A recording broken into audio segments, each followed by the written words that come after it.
Hello, welcome to Financial Insider Weekly. I'm your host, Michael Gray, CPA.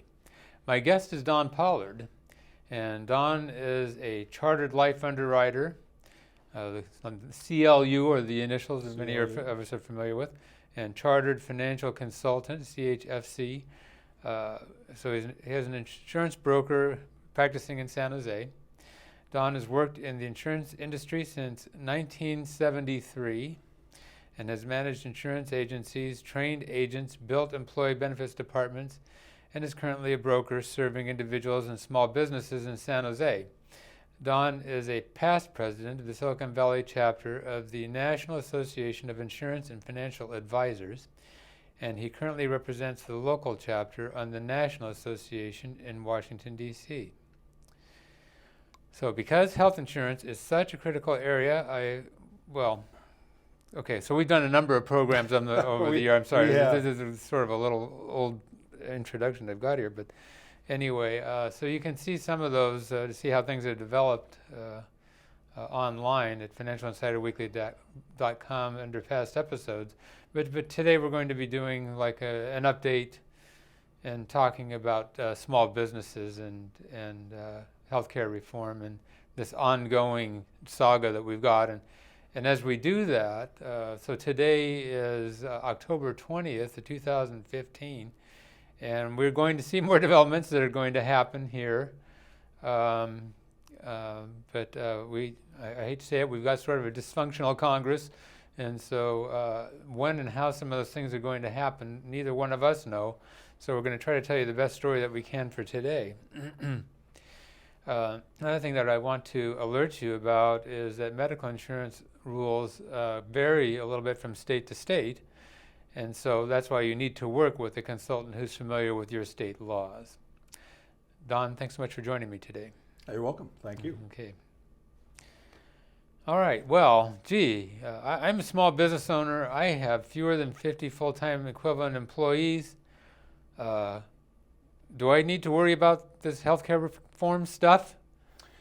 Well, I think the adage is that if you want to help benefit your employees by providing the security that employee benefits, medical, dental, and vision insurance, that kind of thing, provide, then you're going to have to deal with it. The thing that you are relieved from as a small employer is the mandate to provide insurance, so you don't have to provide medical coverage if you don't want to. Most of my clients have decided that they choose to do it. Yes. And so therefore they've not opted out because frankly it's a competitive type of thing when you're trying to hire people good people to run your business with you. Right. So there's a lot of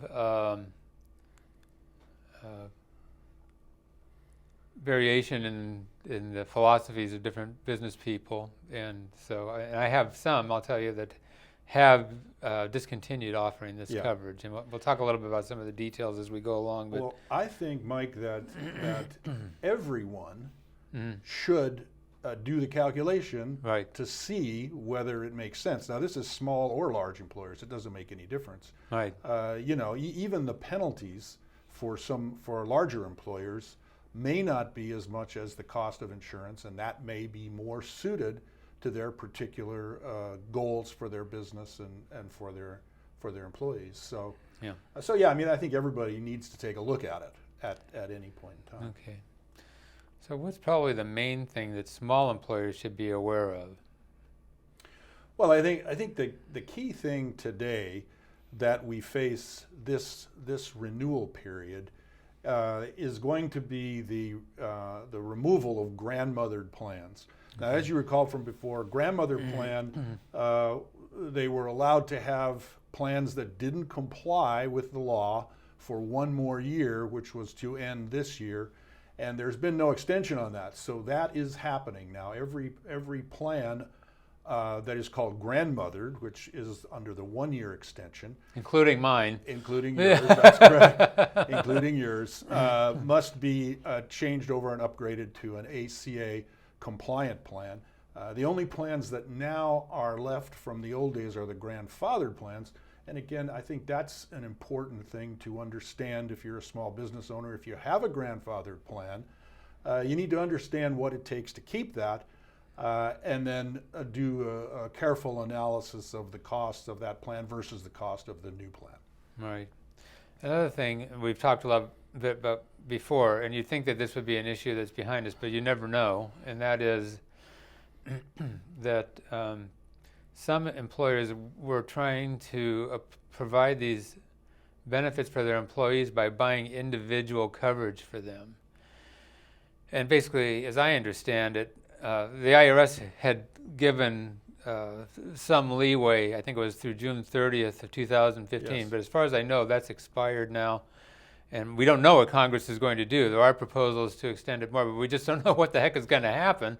So I would say I think you need to wake up and smell the coffee and decide, okay, are we going to do it as a group plan or not? Yeah, I think that's a real good point. Certainly, there's still the opportunity to increase someone's salary for them to pay for the insurance, but then you don't have the tax benefits that you have through an employer-provided group insurance plan. And so, yeah, these employer payment plans, which we discussed thoroughly in our last interview, basically they are no more at this point, and so we are waiting, but Congress is not going to do anything because they never do anything, do they? Very frustrating. Okay. So are only employees that work 40 hours a week or more counted as full-time for these types of plans? No, full-time is defined as 30 hours a week or more, and for a small employer like yourself, you have less than 10 people, it's not an issue, but it is important for employers that are bordering on the 50 life boundary, because over that, and you fall into the pay or play consequences of the law, which then provides penalties for non-compliance if you don't offer insurance, and if that insurance is not affordable insurance. So there's a method of counting. You have to count part-time employees, and it's a calculation of the addition of hours divided by a factor, which then gives you an equivalent full-time employee. So therefore, places even like a Walmart that has mostly part-time employees, they would have to count the aggregation of those hours worked, and then get that down to an equivalent full-time calculation. Okay. What is the status of doctor and hospital networks in these new plans? Well, this has been an area of, I'd say, problematic area with group insurance plans as well as individual insurance plans, and that is that in order to reduce the cost to the insurance company or the HMO, they have all developed what we call skinny networks. And these are not the full PPO or HMO network that you're used to, but there's some subset of that network, typically 70 to 50% of the original network. And it basically excludes many providers. The key to this, of course, is that all plans today are designed around in-network participation. You have to go to someone really who is contracted, and so there's some kind of a cap on the cost to the participant. Otherwise, they have no protection whatsoever relative to the retail costs of medical care, which is unbelievable. So companies they've skinnied down networks, therefore putting some providers outside of the network, therefore making benefits way less and unsatisfactory to lots of people. The other thing that they're doing is the companies are eliminating PPO plans, which are plans that have an in-network benefit and an out-of-network benefit if the person is not a participating provider. And they're coming up with these what are called EPO, or exclusive provider network plans. Now, these are designed to be a little more flexible than an HMO, but the problem is they don't have any out-of-network coverage either. So therefore, if a person gets stuck, going somewhere that's not contracted, then they have to pay for that on their own, and the result is almost always unsatisfactory to the participant. Mm-hmm. So that's what the network thing I think is a problem, and this is what I have to research for all clients: is are your doctors going to be in one of these networks? Because the pricing is substantially less, 25% less for a skinny down network, and in some cases 30% or 35% less. Right. You mentioned grandfather plans before, so why are they important now? And maybe you can explain a little bit more about it. So yeah, a grandfathered plan is a plan that was in effect March 23rd, 2010. And this is from the president's statement of you're able to keep your old plan that was in effect March 23rd of 2010, so long as you stick within the parameters of the rule of being grandfathered. So these plans are excluded from compliance with some provisions of the Act. Some they're not excluded from. And typically what I've seen is the pricing, because it does exclude some of these newer levels of benefits and benefits that are provided, the pricing is generally lower than the ACA price. So when you say pricing, you mean the premiums the employer has to pay? I'm sorry, yeah. Well, the premium that the employer and the employee have to pay, depending upon the situation. So there are several requirements. In general terms, you can't basically change anything that you were doing as of March 23rd, given some parameters. So if the price went up 10%, then and your cost share was a percentage, then it's okay if the cost share goes up 10%. But generally, you can't eliminate any benefits or increase any cost increase greater than 5% of what it was the equivalent of those days, and also you can't impose any additional limitations on benefits. So basically, you got to pretty much keep the thing just like it was then, and your cost sharing with your employees must be pretty much the same as it was in the past as well. Okay.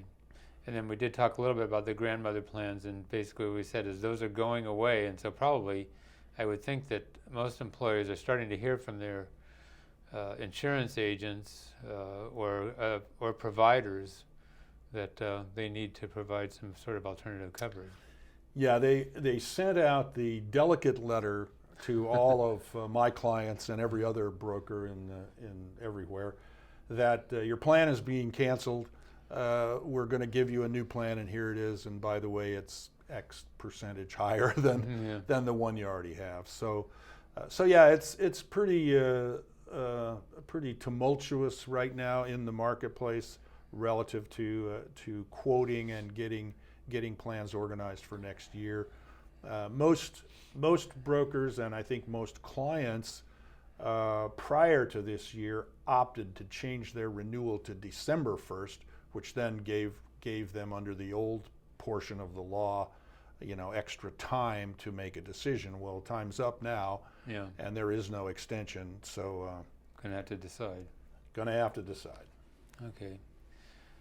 So what is the SHOP exchange?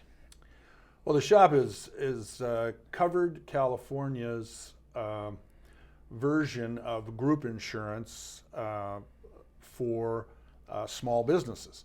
So 1 to 50 employee businesses can go to the SHOP exchange, which basically offers an array of plan designs, which would be the benefits of the plan, and also an array of providers. So you might be able to mix an Anthem with a Kaiser, and that would be fine, or a Health Net with Kaiser, something like that. So it's designed to give employees an option of choice between providers, as well as ideally encourage carriers to compete for that business. I think it's a great idea. and it works good because the employees basically can have a choice of any plan that's offered through the exchange.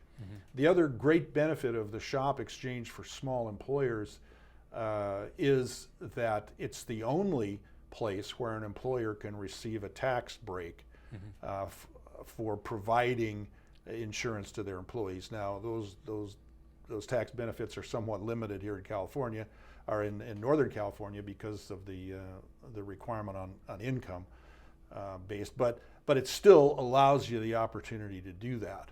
And you can't, and a small employer can't buy a commercial plan and then apply to the government to get a subsidy or a credit back. It's not available. Okay. So how did the shop exchange? I guess was 2015 the first year that we actually had the shop exchange for the whole year? No, we had it before. This is their second year, and how's it working out? I guess is what we're all wondering. Well, I'd have to say not so good, and I'll tell you the reason for it is I think that companies are responding with extra plans, and I think people are afraid of the administration of the shop exchange plan being efficient. And I've got clients in the exchange, and I was always nervous about it. It turned out okay, and they have made some pretty good. Actually, they've made really strides to improve that level of service. So it's good. Their results. They've got about 2,500 groups now this year. They had 1,700 last year, so they didn't add really very many. And they have 17,000 employees in the exchange, and that's up from 12,000 last year. So the average group size is about 7 people, which is fine. And of course, the total market for small businesses in California is 500,000 employers at least, I'd say, and 4.5 million employees. So there's lots of room for them to grow if they can get it together, and I think get the stigma of some of these other problems that all exchanges are facing, and get more confidence. Now, I will have to hurry up to tell you that I just received a check today from the exchange for commissions that were owed to me from last year. So that's probably one of the reasons why agents and brokers may be a little reluctant to do that. But again, I don't know about that. Probably. All right. So have they made any improvements to the shop exchanges? They did. Pinnacle is their administrator. They're a big outfit, and they've made some substantial increases. They doubled their support staff inside to handle questions and enrollment partners in the system. They currently report a 5-day approval time with a 2-week time frame for total loading of the employees in their system, which then equivalently means that they can be recognized when they go to the doctor. If they're not loaded in the system, they don't even know who they are, and that's a real panic button for us. They also offer 2 tiers of coverage availability. So we talked about the different plan types. You have bronze, silver, gold, and platinum types. So the exchange allows you to offer 2 of those different tiers of coverage, whereas the individual market, the commercial marketplace doesn't do that at this time. Okay. And also they've added adult dental coverage to that, which again doesn't look like it really increased the interest level that greatly, but I think it's a work in process. They just reopened their online enrollment, so hopefully that'll be something positive. Yeah, well, basically it's the idea of offering comparable internet information about medical insurance. But I guess the other thing is how are the providers accepting this? The doctors and so forth.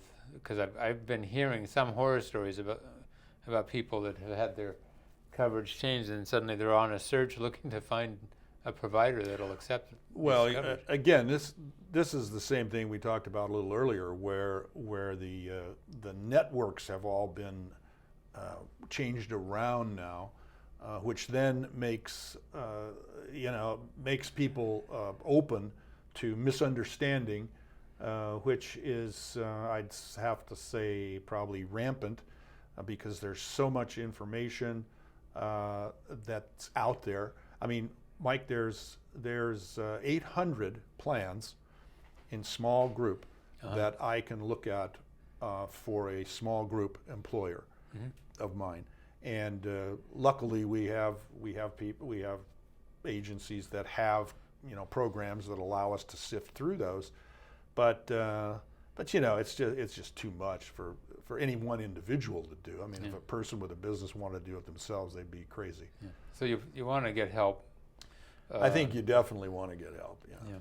But I mean, I've heard of cases. Now, this is more on the individual level, but people who had, for example,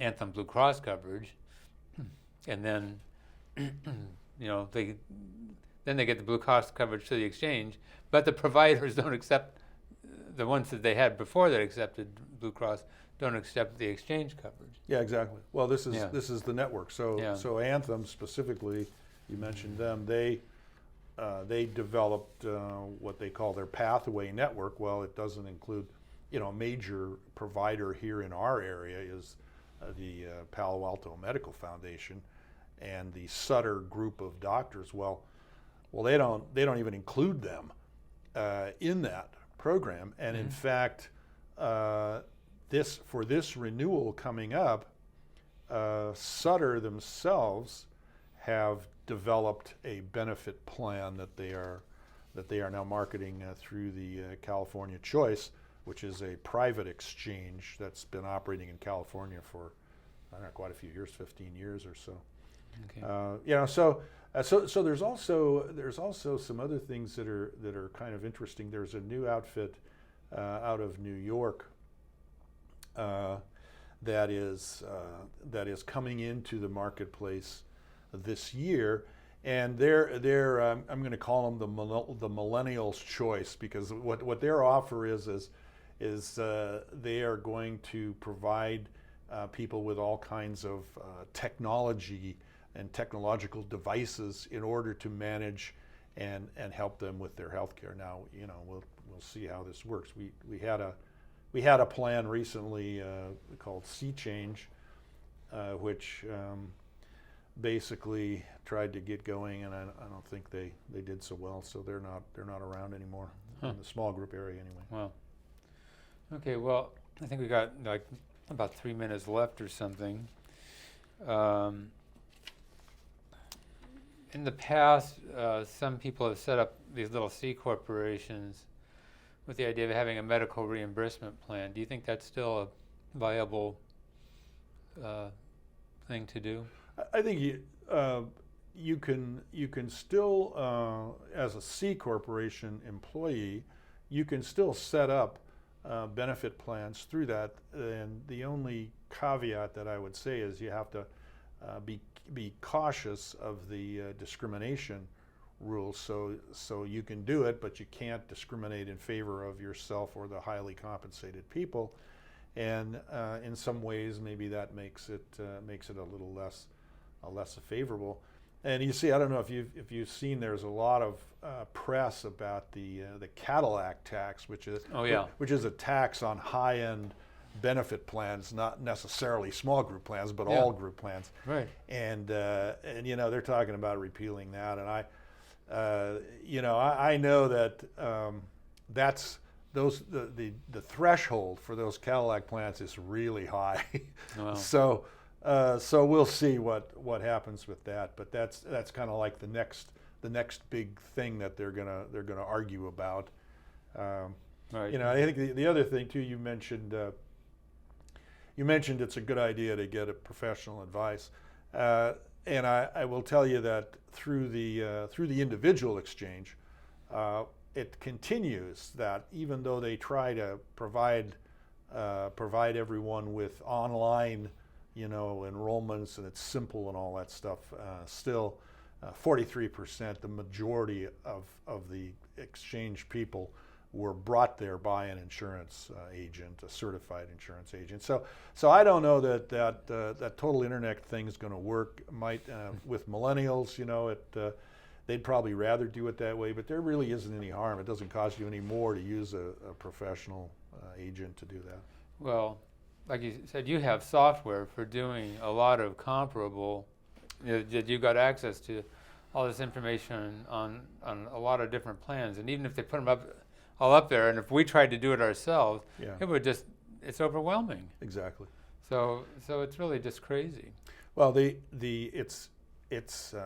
providing of information is kind of like the new mantra, but the problem is it's the actual sifting and winnowing of all of that data down to something that can help a regular person make a decision. That's important. And at this point, I don't see any tools like that out there.